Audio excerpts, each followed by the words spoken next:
گناہوں پہ ہوں شرمندہ، الہی درگزر کر دے۔ السلام علیکم ورحمۃ اللہ وبرکاتہ۔ صرف 5 منٹ کا مدرسہ قرآن اور حدیث کی روشنی میں۔ سبق نمبر 24 محرم الحرام۔ آج کا سبق شروع کرنے سے پہلے سب سے پہلے درود پاک پڑھ لیجیے۔ اللہم صلی علی محمد وعلی آل محمد کما صلیت علی ابراہیم وعلی آل ابراہیم انک حمید مجید۔ اللہم بارک علی محمد وعلی آل محمد کما بارکت علی ابراہیم وعلی آل ابراہیم انک حمید مجید۔ آپ سے ایک مؤدبانہ گزارش اور یہ ہے کہ آپ ہمارے اس چینل کو سبسکرائب بھی کیجیے اور ہماری ان ویڈیوز کو دوسروں تک پہنچانے میں بھی ہماری مدد کیجیے۔ جزاکم اللہ خیر الجزا۔ سبق نمبر 1 اسلامی تاریخ۔ حضرت اسماعیل علیہ السلام حضرت اسماعیل علیہ السلام اور حضرت ابراہیم علیہ السلام کے بڑے فرزند تھے۔ قرآن کریم میں ان کا تذکرہ 8 جگہوں پر آیا ہے۔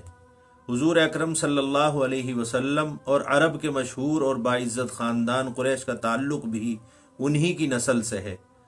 پیدائش کے بعد حضرت ابراہیم علیہ السلام اللہ تعالیٰ کے حکم کے مطابق انہیں ان کی والدہ کے ساتھ بیت اللہ کے قریب چٹیل میدان میں چھوڑ کر چلے گئے تھے۔ جب کھانے پینے کا سامان ختم ہو گیا تو حضرت اسماعیل علیہ السلام کی تربیت اور پرورش کے لیے اللہ تعالیٰ نے زمزم کا چشمہ جاری کر دیا جو آج تک موجود ہے۔ اتفاق سے بنو جرم کا ایک قافلہ ادھر سے گزرا تو اس چشمے کو دیکھ کر حضرت حاجرہ علیہ السلام سے اس جگہ بچنے کی اجازت چاہی۔ اجازت ملتے ہی بیت اللہ کے آس پاس ایک بستی آباد ہو گئی۔ جب اللہ تعالیٰ نے حضرت ابراہیم علیہ السلام سے حضرت اسماعیل علیہ السلام کی قربانی طلب فرمائی تو دونوں بخوشی تیار ہو گئے اور باپ بیٹے کو قربان کرنے کے لیے چل پڑے۔ جب چھری گردن پر چلنے لگی تو اللہ تعالیٰ نے خوش ہو کر اس کی جگہ جنت سے دمبا بھیجا، پھر اس کی قربانی کی۔ چنانچہ اس کی یاد میں عید الاضحیٰ کے موقع پر جانوروں کی قربانی کا سلسلہ ہمیشہ کے لیے جاری کیا گیا۔ پھر قبیلہ بنو جرہم میں حضرت اسماعیل علیہ السلام کی شادی ہوئی۔ حضرت اسماعیل علیہ السلام نے 137 سال کی عمر میں وفات پائی اور اپنی والدہ ماجدہ کے پہلو میں حرم شریف میں دفن ہوئے۔ سبق نمبر 2 حضور اکرم صلی اللہ علیہ وسلم کا معجزہ، عہد نامے کو کیڑے کے کھانے کی خبر دینا۔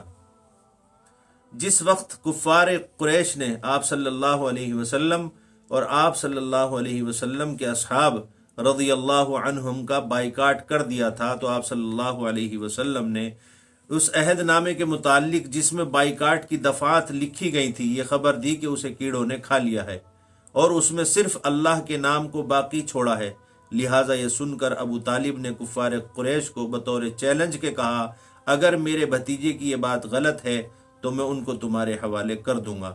چنانچہ جب ان لوگوں نے اس عہد نامے کو دیکھا تو ویسے ہی پایا جیسا کہ خبر دی گئی تھی۔ نمبر 3 ایک فرض کے بارے میں، غسل کے لیے تیمم کرنا۔ قرآن کریم میں اللہ تعالیٰ کا ارشاد ہے، اگر تم بیمار ہو جاؤ یا سفر میں ہو یا تم میں سے کوئی شخص اپنی طبی ضرورت یعنی پیشاب پاخانہ کر کے آیا ہو یا اپنی بیوی سے ملا ہو اور تم پانی کے استعمال پر طاقت نہ رکھتے ہو تو ایسی حالت میں تم پاک مٹی کا ارادہ کرو یعنی تیمم کر لو۔ قرآن کریم کی سورہ مائدہ آیت نمبر 6 کا یہ ترجمہ ہے۔ خلاصہ، اگر کسی پر غسل فرض ہو جائے اور پانی استعمال کرنے کی طاقت نہ ہو تو ایسی صورت میں غسل کے لیے تیمم کر کے نماز پڑھنا فرض ہے، اور تیمم کا طریقہ یہ ہے کہ پہلے نیت کرے، پھر ایک مرتبہ دونوں ہاتھوں کو مٹی پر مار کر اپنے منہ پر پھیرے اور دوسری مرتبہ دونوں ہاتھوں کو مٹی پر مار کر کوہنیوں تک پھیر لے۔ نمبر 4 ایک سنت کے بارے میں، خوشخبری سن کر دعا کرنا یا دعا پڑھنا۔ رسول اللہ صلی اللہ علیہ وسلم جب کوئی خوشی کی بات دیکھتے تو یہ دعا پڑھتے، الحمدللہ الذی بنعمتہ تتم الصالحات، ترجمہ: تمام تعریفیں اللہ کے لیے ہیں جس کی نعمتوں سے تمام اچھائیاں مکمل ہوتی ہیں۔ یہ حدیث مستدرک میں 1840 میں موجود ہے اور ابن ماجہ میں 3803 پر موجود ہے، اور اس کی راویہ اما عائشہ صدیقہ کائنات رضی اللہ تعالی عنہما ہیں۔ نمبر 5، ایک اہم عمل کی فضیلت، جمعے کے دن سورہ کہف پڑھنا۔ رسول اللہ صلی اللہ علیہ وسلم نے فرمایا، جو شخص جمعے کے دن سورہ کہف پڑھے گا اس کے لیے ایک جمعے سے دوسرے جمعے کے درمیان ایک نور چمکتا ہوگا۔ یہ حدیث مستدرک میں 3392 پر موجود ہے، اور اس کے راوی حضرت ابی سعید خدری رضی اللہ تعالی عنہ ہیں۔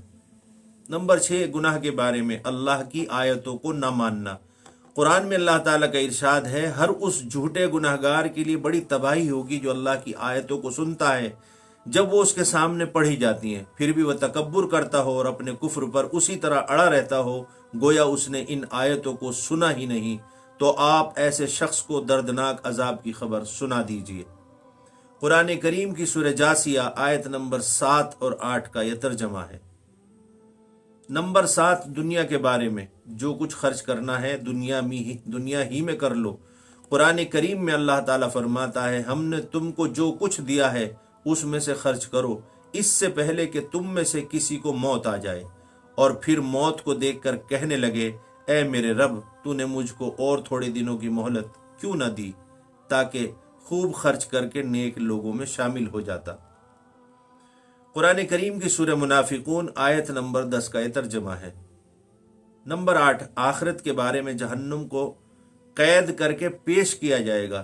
رسول اللہ صلی اللہ علیہ وسلم نے فرمایا، جہنم کو قیامت کے روز 70,000 لگاموں کے ساتھ لایا جائے گا، اور ہر لگام کے ساتھ 70,000 فرشتے ہوں گے جو جہنم کو گھسیٹ کر لائیں گے۔ یہ حدیث مسلم شریف میں 7164 نمبر پر موجود ہے، اور اس کے راوی حضرت مسعود رضی اللہ عنہ ہے۔ نمبر 9، طب نبوی سے علاج، گائے کے دودھ کا فائدہ۔ رسول اللہ صلی اللہ علیہ وسلم نے فرمایا، گائے کا دودھ استعمال کیا کرو کیونکہ وہ ہر قسم کے پودوں کو چرتی ہے، اس لیے اس کے دودھ میں ہر بیماری سے شفا ہے۔ یہ حدیث مستدرک میں موجود ہے، اور اس کے راوی حضرت عبداللہ بن مسعود رضی اللہ عنہ ہے۔ نمبر 10، نبی کریم صلی اللہ علیہ وسلم کی نصیحت۔ رسول اللہ صلی اللہ علیہ وسلم نے فرمایا، اپنے مہمان کے ساتھ کھاؤ کیونکہ وہ تنہا کھانے میں شرم محسوس کرتا ہے۔ یہ حدیث بہیقی فی شعب الایمان، اور جس کا نمبر 9305 ہے، اور اس کی راویاں حضرت عائشہ صدیقہ رضی اللہ تعالی عنہا ہے۔ اللہ تعالیٰ سے دعا ہے جو ہم نے سنا ہے اللہ تعالیٰ اس پر ہمیں عمل کی توفیق مرحمت فرمائے۔ اللہ تمام پوری امت کی مغفرت کے فیصلے فرمائے۔ السلام علیکم ورحمۃ اللہ وبرکاتہ۔